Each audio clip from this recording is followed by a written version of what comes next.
Dans un petit village poussiéreux, perdu entre les collines rouges de latérite, vivait une jeune fille nommée Aïssata. Elle avait à peine 18 ans, mais portait déjà sur ses épaules le poids d'une vie bien trop lourde pour son âge. Orpheline depuis l'enfance, elle survivait en lavant les habits des autres et en vendant quelques beignets qu'elle préparait avec les restes de farine qu'une vieille voisine lui donnait parfois. Aïssata ne possédait rien, si ce n'est un cœur immense, pur et généreux. Malgré la misère, jamais elle ne se plaignait. Ses yeux reflétaient une tristesse profonde, mais ils brillaient aussi d'une lumière que même la pauvreté ne pouvait éteindre. Chaque jour, elle saluait les anciens, offrait un sourire aux enfants et partageait son pain, même lorsqu'elle n'en avait qu'un morceau. Un soir, alors que le soleil se couchait sur les terres rouges et que le vent chaud faisait danser les feuilles du baobab au centre du village, Aïssata rentrait chez elle, les pieds couverts de poussière. Elle aperçut une vieille dame assise au bord de la route, recroquevillée, les vêtements en lambeaux, le regard perdu dans le vide. Personne ne lui prêtait attention. Les passants évitaient même de croiser son regard, murmurant qu'elle devait être folle ou ensorcelée. Mais Aïssata, elle, s'arrêta. Elle posa son petit panier de beignets à ses pieds, s'accroupit doucement et demanda « Grand-mère, vous allez bien? Vous êtes blessée ?» La vieille dame leva lentement la tête. Ses yeux étaient fatigués, mais un soupçon d'étonnement y brillait. C'était comme si cela faisait longtemps que personne ne lui avait parlé avec autant de douceur. « Je n'ai rien mangé depuis 2 jours, ma fille. Et mes jambes ne me portent plus bien. » Sans hésiter, Aïssata prit un beignet de son panier et le lui tendit. Puis un deuxième. Puis un troisième. La vieille dame hésita, puis accepta avec gratitude. « Mangez doucement, je vais vous aider à rentrer quelque part. Vous ne pouvez pas dormir dehors. » Mais Aïssata n'avait pas de maison à proposer. Elle-même dormait sous un toit de tôle trouée, sur une natte effilée. Pourtant, ce soir-là, elle guida la vieille dame jusque chez elle, l'installa avec soin, lui donna de l'eau, et lui couvrit les jambes d'un vieux pagne rapiécé. Elle ne le savait pas encore. Mais cet acte de pure bonté allait changer sa vie à jamais. Car cette vieille dame n'était pas une simple mendiante. Derrière ses rides et ses haillons se cachait une vérité bouleversante. Une vérité liée au passé d'Aïssata elle-même. La nuit tomba doucement sur le village. La lune, pleine et brillante, éclairait faiblement la petite hutte d'Aïssata. À l'intérieur, la vieille dame, allongée sur la natte que la jeune fille lui avait offerte, luttait contre ses larmes. Ce n'était pas seulement la faim qui lui serrait la gorge. Non, c'était autre chose. Un poids qu'elle portait depuis trop longtemps. Un fardeau que seule la vérité pouvait soulager. Aïssata, assise dans un coin, préparait un peu d'eau chaude avec quelques feuilles de citronnelle. Malgré la fatigue, elle ne montrait aucun signe d'agacement. Elle parlait doucement, posait des questions simples, veillant à ne pas forcer la vieille dame à parler. Mais cette dernière observait chaque geste, chaque mot.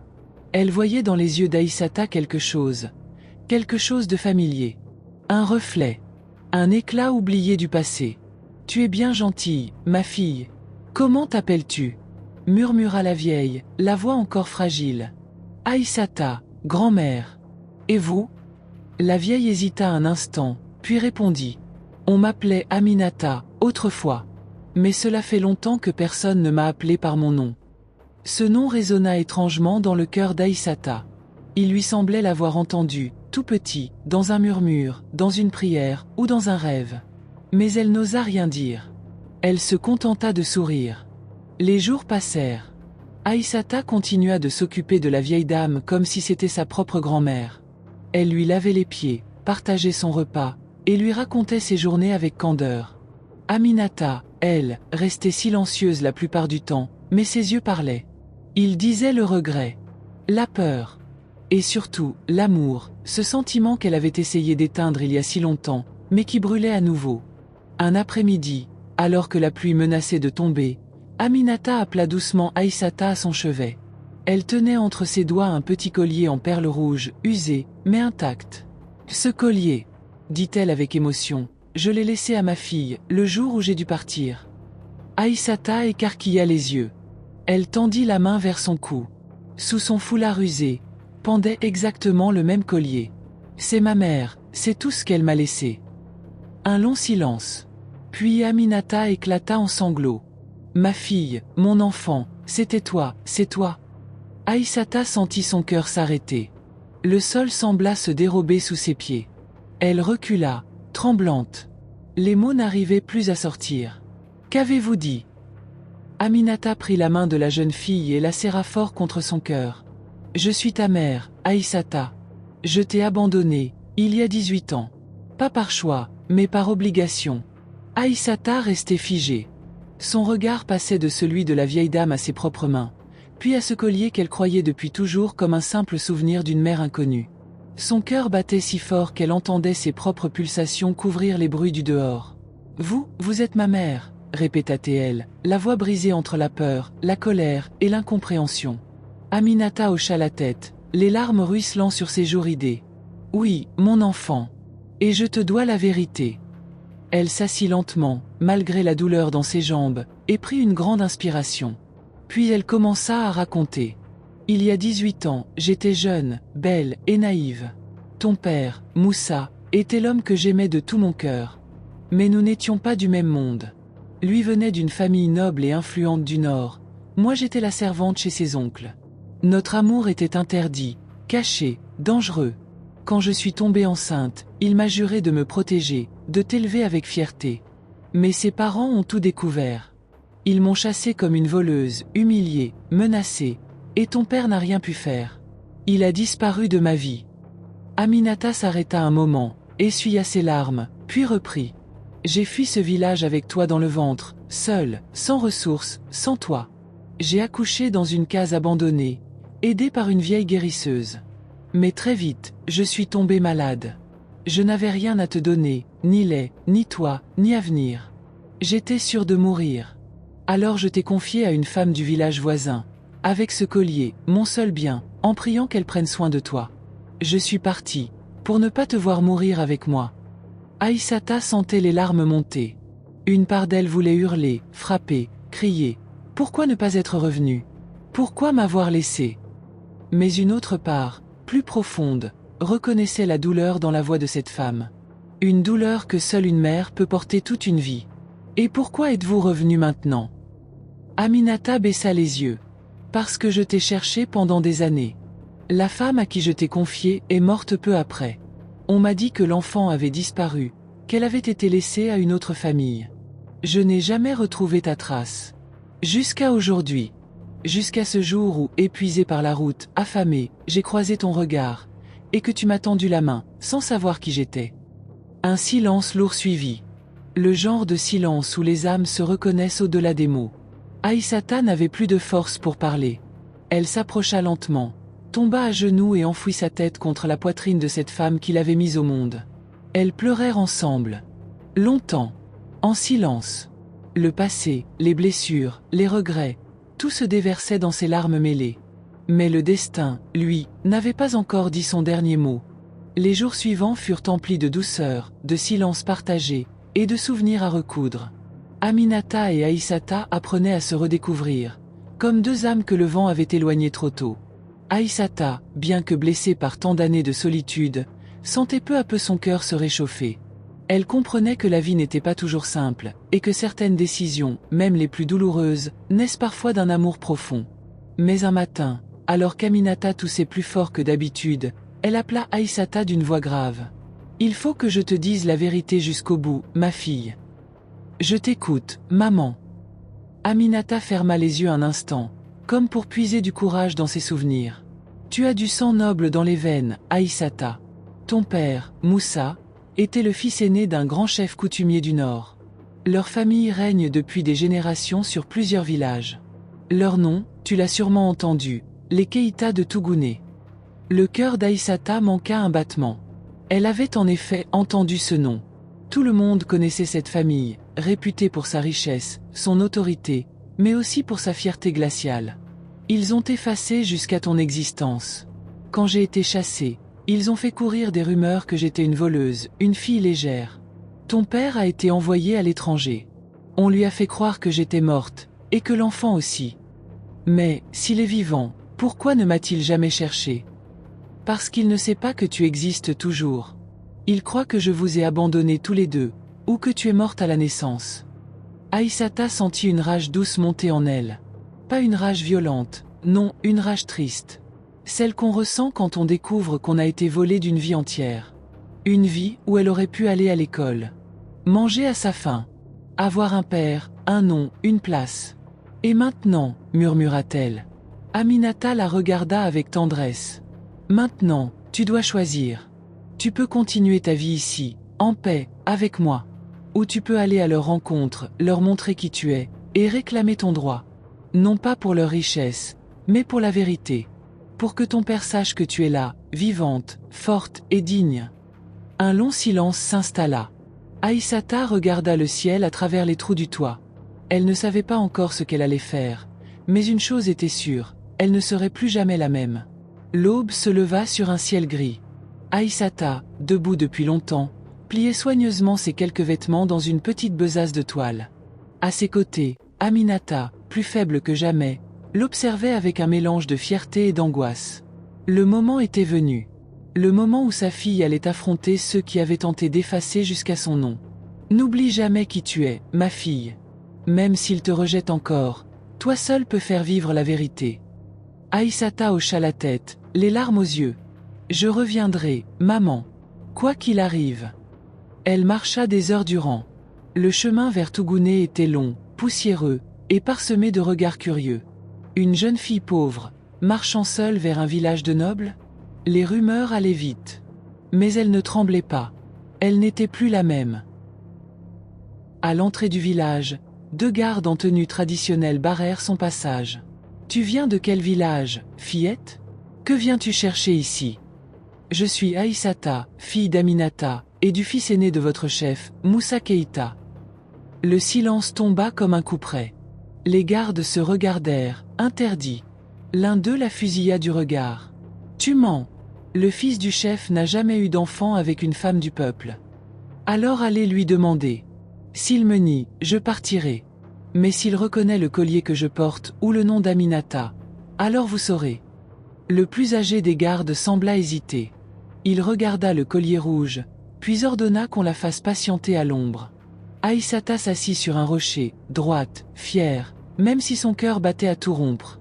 Le vent soulevait ses mèches comme pour l'encourager. Elle n'était plus seule. Elle portait l'histoire de sa mère, et celle de tant d'autres femmes oubliées. Quelques heures plus tard, un homme sortit de la grande concession centrale.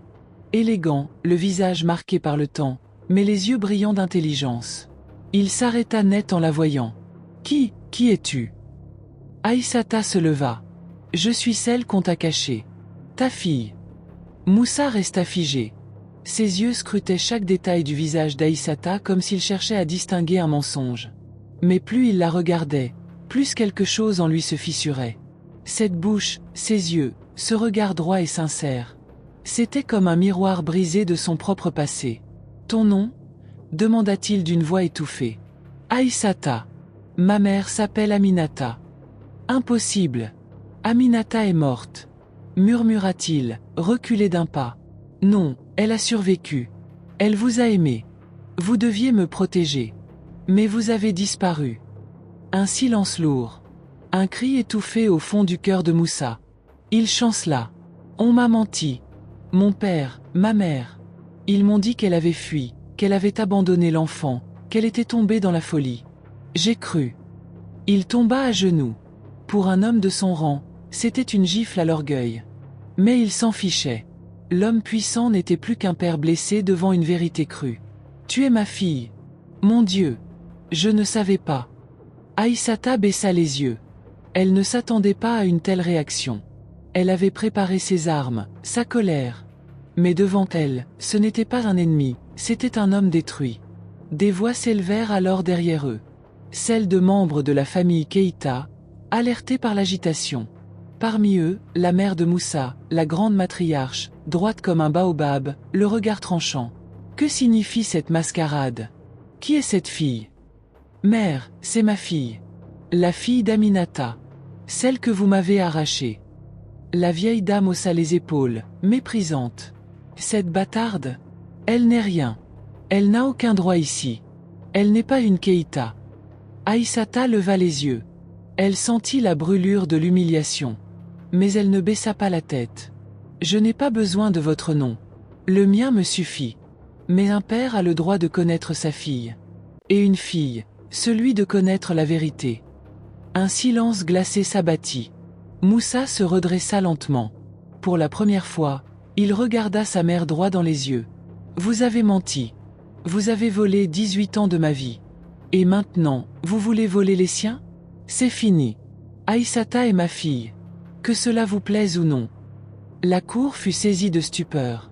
Jamais Moussa n'avait défié sa famille de la sorte. Aïssata sentit une larme couler.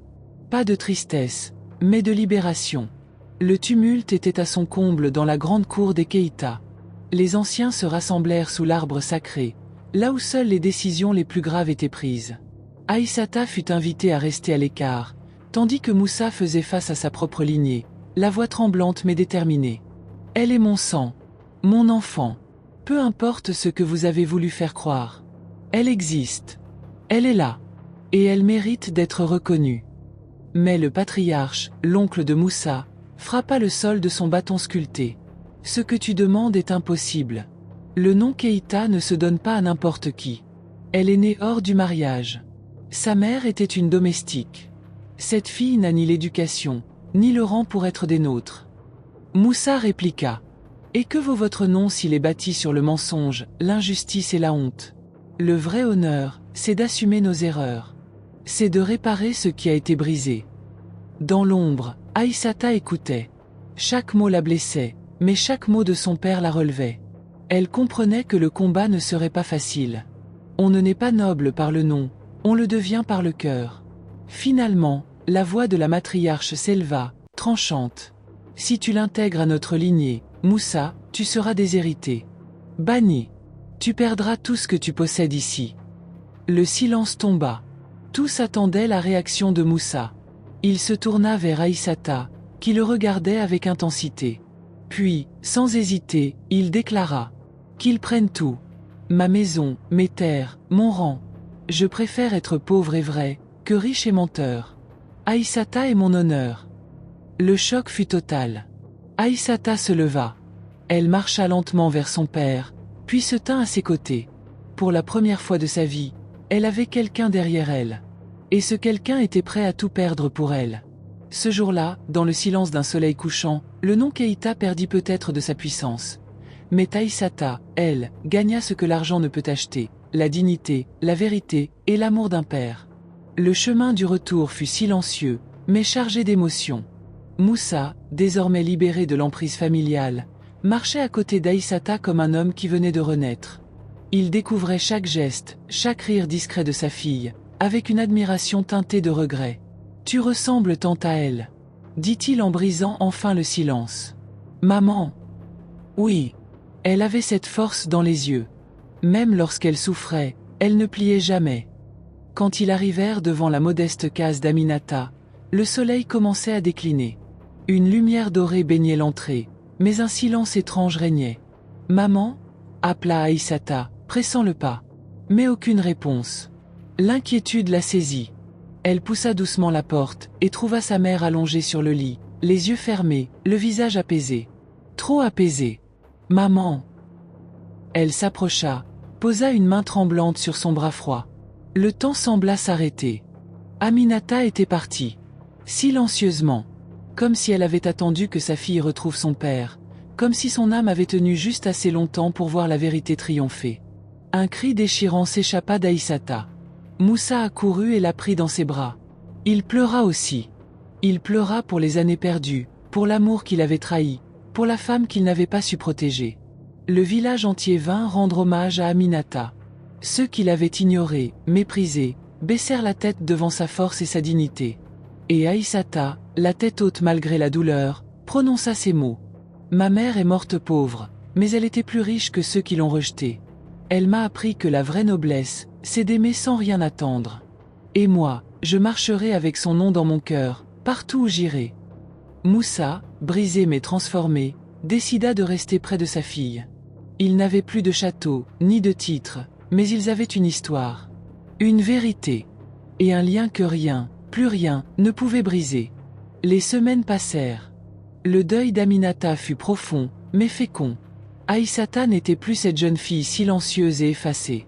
Quelque chose en elle s'était réveillé, une flamme. Elle comprenait désormais que sa vie ne devait pas s'arrêter à la douleur. Elle devait en faire une mission. Un matin, alors qu'elle balayait devant la case, Moussa s'approcha avec une idée. J'ai encore quelques économies. On pourrait partir loin d'ici. Commencer une nouvelle vie. Tu mérites mieux qu'un village qui t'a méprisé. Mais Aïssata secoua la tête. Non, père. Si je pars, qui racontera son histoire? Qui parlera pour toutes celles qu'on fait taire? Maman a souffert ici. D'autres souffrent encore. Moi, je veux rester. Et je veux me battre. Elle avait un projet. Fonder un petit centre d'accueil pour jeunes filles rejetées, abandonnées, violées par le silence des traditions. Elle voulait leur apprendre à lire, à parler, à marcher la tête haute, à ne plus avoir honte. Avec l'aide de Moussa, elle mit tout en œuvre. Ce qui devait être une simple case devint un lieu vivant. On l'appela la maison d'Aminata. Et chaque mur y racontait une vie, une lutte, une renaissance. Ce que cette histoire nous enseigne. Aïssata n'avait rien. Ni richesse, ni nom prestigieux. Mais elle avait un trésor plus précieux, le courage de faire le bien, même dans l'oubli. En aidant cette vieille femme malade, sans rien attendre, elle avait sauvé sa propre mère. En affrontant le mépris et les regards cruels, elle avait restauré la vérité. En refusant la haine, elle avait brisé les chaînes de l'injustice. Et toi, derrière ton écran, retiens ceci. Parfois, le simple geste d'un cœur pur peut changer le cours d'une vie. Peut réparer des générations de douleurs. Et surtout, la valeur d'une personne ne se mesure jamais à son apparence, à sa naissance, ni à son statut.